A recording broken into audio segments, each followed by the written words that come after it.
Okay, so I think, can we just find out what courses everybody's on that's come today? Environmental science. Environmental science. Sustainable mountains. Oh, good, agriculture. Gamekeeping. And what's your PhD in? Coastal management. Coastal management, right. And what is the theme of your presentation for tomorrow? Oh, you're on water quality. We had a water quality group, didn't we? Or think, yeah. is it different? There's There's two of each, yeah. right, okay. So we did cover quite a bit of water quality. Okay, so my name's Bridget England. I'm from RSPB Scotland and I'm the agricultural advisor for North Scotland. So I live here and Strathspey is one of my areas, but my other areas are Caithness, Durness, Skye and the Western Isles. So quite a big patch dealing with species management. And my job primarily is to work with farmers and crofters to deliver good agricultural management for wildlife. And the reason that we're standing here talking at the moment is that Strathspey holds a nationally important population of breeding waders. In fact, the biggest UK mainland population of breeding waders. Places like the US have got more, but this is a really key site for them. Unfortunately, there have been huge declines here, as there have been right across Scotland, and these are birds like lapwing, redshank, oystercatcher and curlew that are dependent on good agricultural management to thrive. So between 2000 and 2010, the losses in lapwing were up to 60%. So if you know anything about species, that's like population in real free fall crash. So everybody at that point started running about manically and in a bit of a panic and deciding we needed to do something about it. And at that point we formed something called the Strathspey Wetlands and Waders Initiative. And this is a little suite of our leaflets here, which I'll be giving you with our beautiful logo. It's got a lovely logo. And this is a partnership with RSPB Scotland, SRUC SCC Consulting, that are the main agricultural consultants in Scotland, Cairngorms National Park Authority, and this is Bruce McConachie from the park, who's their agricultural advisor but also a farmer in the area. CKD Galbraith are on board, a smaller company called Agri Ecosystems and SNH. So we're quite a formal partnership and we cover 9,000 hectares of farmland. It's 130 kilometres up and down the River Spey and its tributaries. We've got two main aims. One's to do with breeding waders, which I'm going to focus on, and the other is to do with maintenance of wetlands. But we're working on breeding waders here partly because of the declines and because of how important they are for this area.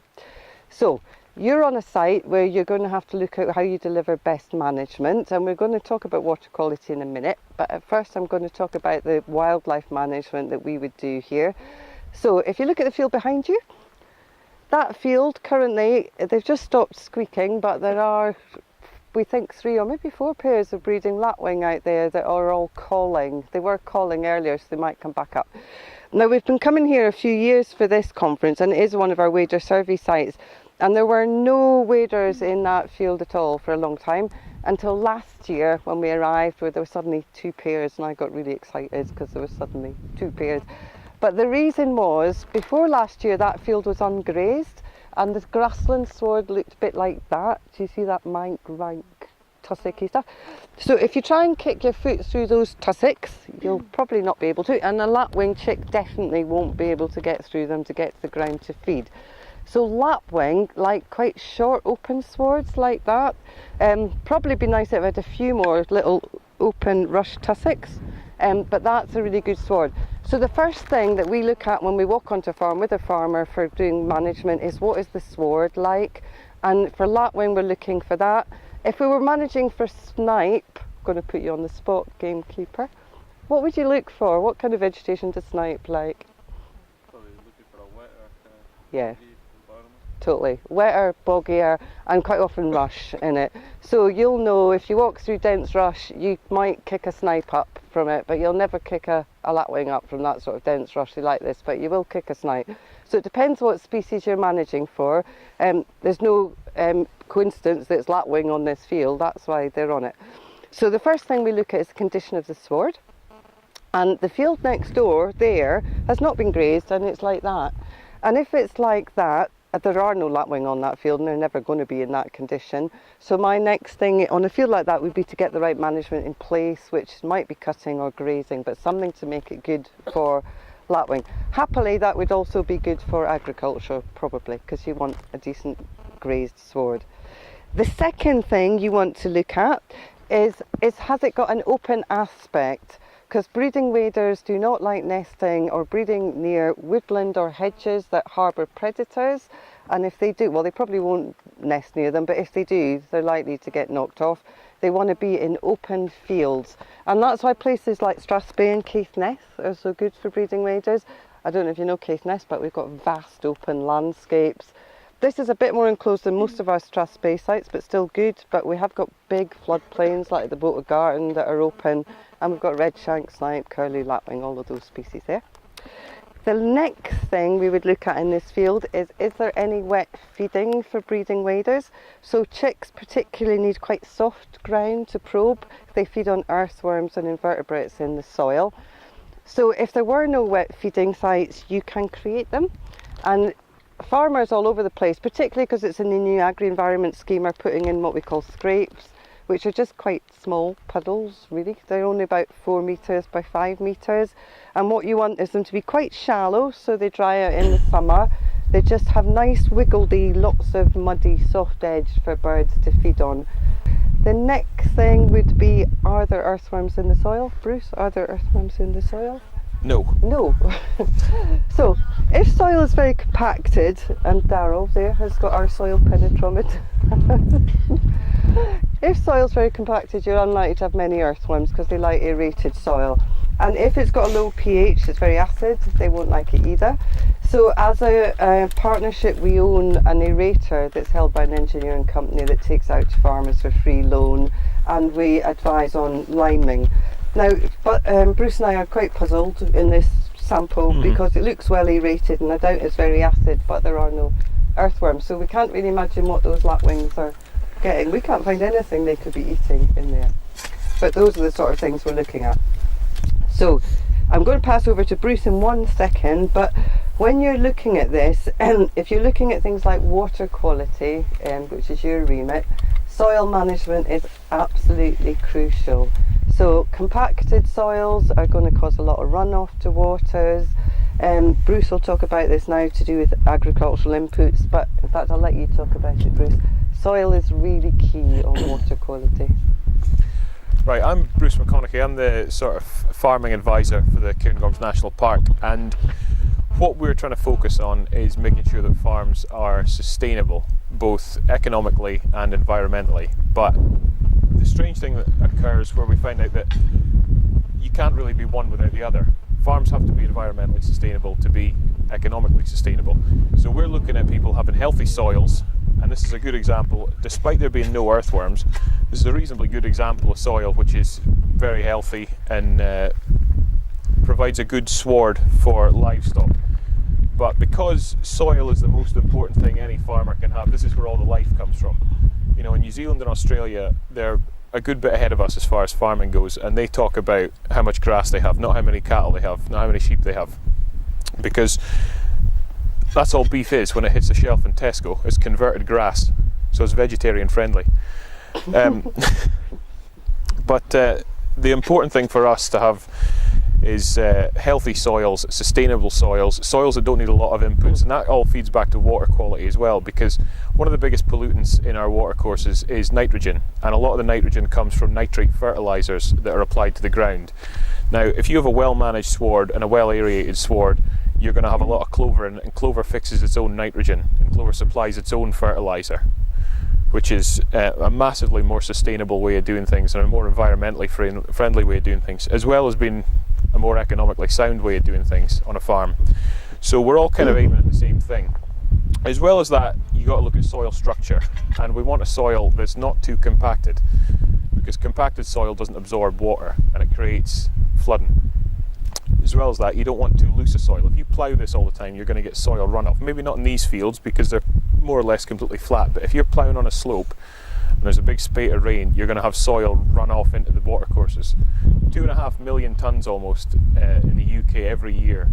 2.5 million tonnes of soil are washed into our watercourses. Now, given what a valuable asset soil is, and the way farming is at the moment, we can't really afford that. So what we're looking for is more sustainable management techniques, like using an aerator to do the job of an earthworm basically. So we don't have any earthworms in here. You'd want to use an aerator to make sure that the soil doesn't get too compacted, that the soil has room to absorb water and filter water, because vegetation will absorb excess nutrients and excess minerals and stop them going into the water courses, because obviously up here water quality isn't just about drinking, it's about freshwater pearl mussel, water voles and salmon. Obviously the fishing industry is a massive thing up here. It's worth something in the region of £20 million to the national park, the visitor economy every year. So we arrive at the conclusion basically that we're all aiming for the same thing, whether we're conservation or whether we're agricultural or forestry, we're all aiming for the same thing, which is this stuff. The common ground is the ground. We're all aiming for healthy soils, we're all aiming for sustainable soils. That makes all of our lives a lot easier, and it improves water quality, as I mentioned as well. So as Bruce said, the Spey and its tributaries are designated for freshwater pearl mussel, sea lamprey, Atlantic salmon and otter. So water quality is key in these areas. So alongside the grasslands, we happen to be standing in front of a grassland field, you'll need to be considering the wetlands of Strathspey, and Strathspey is famous for its wetlands. And of course farmers quite often do want to drain wetlands to get more agriculturally productive ground, but in both flood management and water quality it's really key. So we do quite a lot of work around that, but that's probably an area of slightly more conflict than there are some things we're completely in harmony. Good soils, that's good for farmers and agricultural good swards, all the rest, and then there's other things that are a bit trickier because there's different priorities from different people. And tree planting's one. So we've got a big conflict here, tree planting, because for species like capercaillie and flood management, they want to plant trees to connect habitats and make riparian corridors, and I'm desperately going, no, you can't, because of the lapwing. So that is an internal conflict for conservationists actually. People always think we're having conflicts with external people, but actually internally, that's quite a big conflict, because we've got some people working on capercaillie who sit opposite me, and I'm working on lapwing, and I'm trying to get something different. So it takes quite a lot of discussion and management and planning, and sometimes you have to sacrifice things. So I have had to see ground sometimes sacrificed to planting that I'd rather not, but it's quite a difficult one. So has anybody got any questions? And remember, you're on camera. Well, you're not actually, but they'll hear you.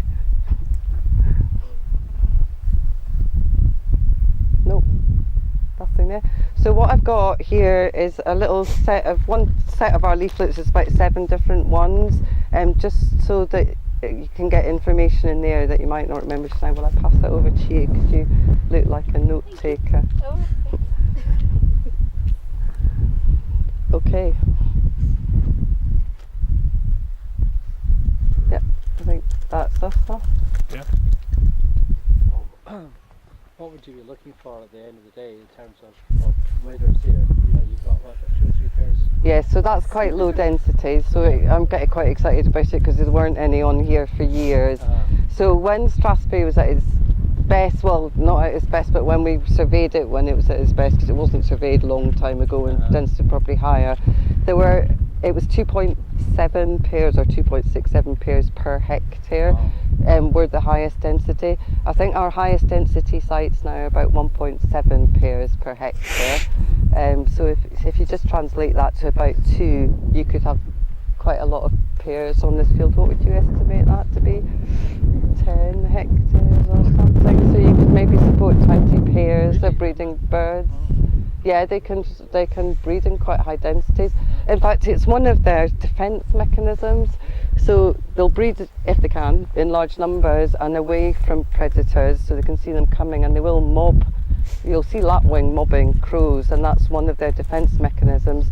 If the population's been reduced to just a couple of pairs, that defence mechanism disappears. They can't protect themselves, and predation becomes a much bigger issue. So if you've got a single lapwing nesting field, a fox is going to pick it off pretty easily. If you've got groups, that's how a lot of birds function. They work in groups. What's your view on predator control? So we had a really interesting discussion in the last group. There's actually a trial management project going on looking at predator control and its effectiveness on protecting breeding waders, particularly curlew. So curlew is the big priority at the moment because globally it's in a lot of trouble, but Scotland still has a really important population, and it is having a look at that. So we vary in our views. There's lots of factors to consider. So we know that sometimes predator control has the opposite effect. So if you've got a territorial fox in an area and you take it out, you might then get an incursion by a lot of other young foxes. And we had a gamekeeper in the last group who was saying that can happen, and we've seen it happen.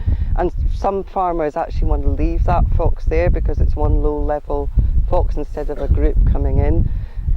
So sometimes predator control has the opposite effect than you want, but there's no doubt sometimes it does have a positive effect, and certainly curlew we know do pretty well on grouse moors, and that's probably because of a lot of the predator control going on out there. I think it has to be really carefully managed.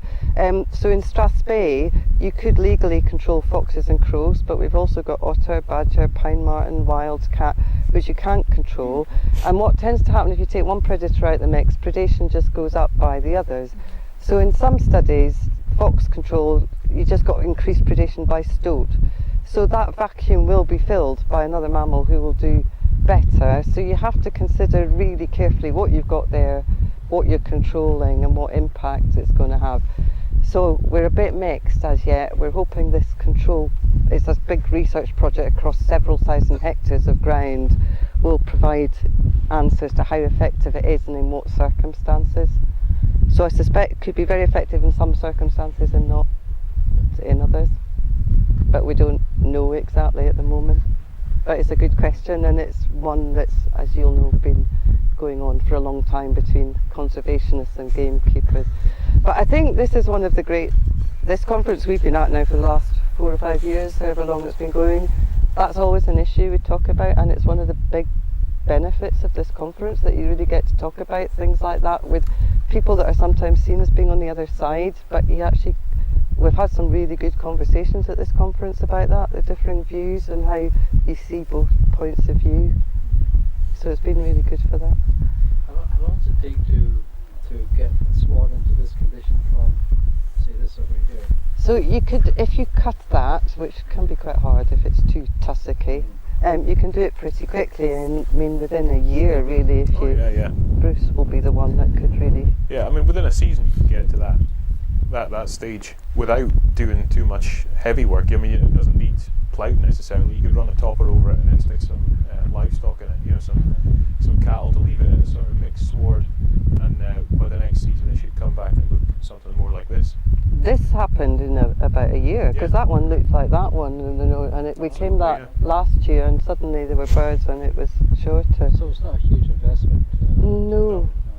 It depends what. I work with crofters all over the place, and they might not have stock or many stock, and then it's hard, or they might have sheep, and you really need probably some cattle to take that down.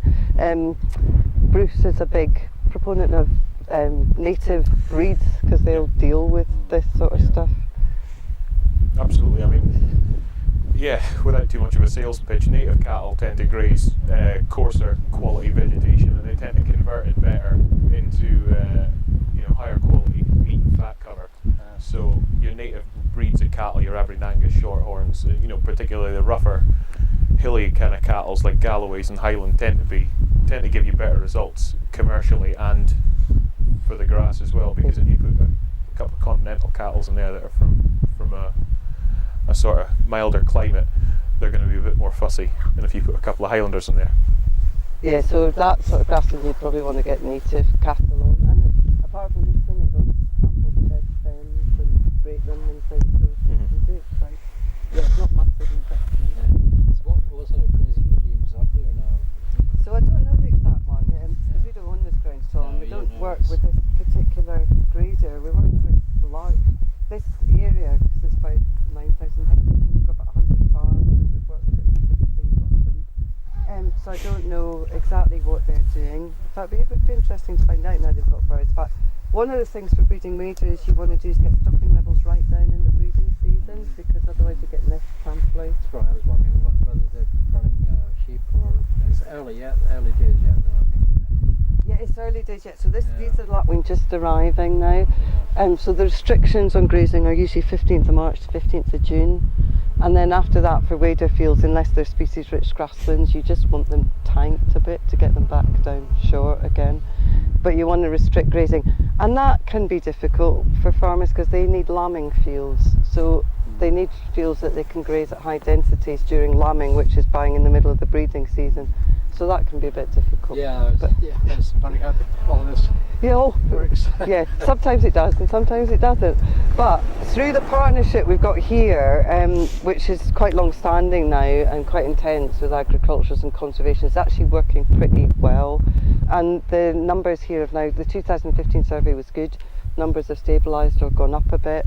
We've got a farm down there we've been working with for a while, and it's a very commercial farm, but he's done a lot of rush management, put in scrapes, and he's gone from 20 something pairs of birds to over 60. He's trebled his bird number. That's amazing. And that was through quite small things like a bit of rush management, a few scrapes.